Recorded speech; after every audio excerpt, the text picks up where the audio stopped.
500 বছরের বেশি পুরানো একটা রহস্যময় মন্দির মুন্সিগঞ্জে, যেখানে প্রতি বছর হাজার হাজার মানুষ ভিড় করে। জানতে চাও? তাহলে ভিডিওটা মনোযোগ দিয়ে দেখো।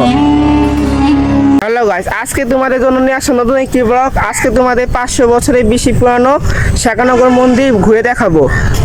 বন্ধুরা, আমরা যাচ্ছি সেই শেখানগর মন্দিরের দিকে। মুন্সিগঞ্জ সিরাজদিখান উপজেলা শেখানগর ইউনিয়ন অবস্থিত শ্রী শ্রী মা লক্ষাকালী মন্দির। বন্ধুরা, চারদিকে কত মানুষ আনন্দ করতেছে ও সামনে মায়ের মুকুট আনা হচ্ছে। ধারণা করা হয় 532 বছর আগে বাংলা 901 সনে এই মন্দিরটি প্রতিষ্ঠা করা হয়। স্থানীয় ঋষি সম্প্রদায়ের মানুষরা এটি গড়ে তোলেন। সবচেয়ে অবাক করার বিষয় হলো, এখানে শুধু বাংলাদেশ না, এশিয়া বিভিন্ন দেশ থেকে ভক্তরা আসেন।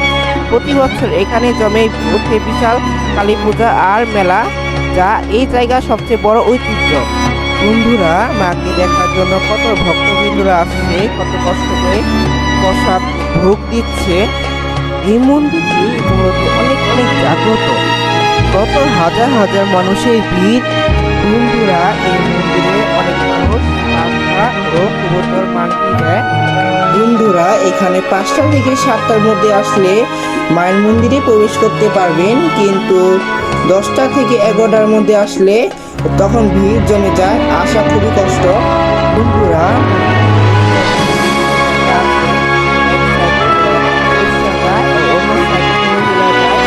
এখানে জায়গা জায়গা মায়ের ভক্তদের প্রসাদ দেওয়া হয়। এখানে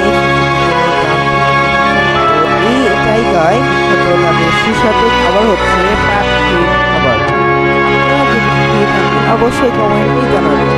চারদিকে কত ধরনের মেলা বইছে, খুবই ভালো লাগলো। আপনাদের ঘুরে দেখলে আরো ভালো লাগবে। এমন ঐতিহ্যবাহী জায়গা সম্পর্কে জানতে চাইলে ভিডিওটা লাইক ও সাবস্ক্রাইব করতে ভুলবে না।